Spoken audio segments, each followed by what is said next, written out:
ಯಾರೆ ನೀನು ರೋಜಾ ಹೂವೆ, ಯಾರೆ ನೀನು ಮಲ್ಲಿಗೆ ಹೂವೆ, ಹೇಳುವೋ ಚೆಲುವೆ ಚೆಲುವಿನ ಹೂವೆ.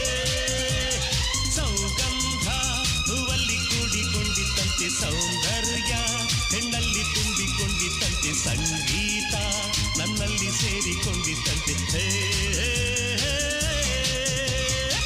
ಯಾರೆ ನೀನು ರೋಜಾ ಹೂ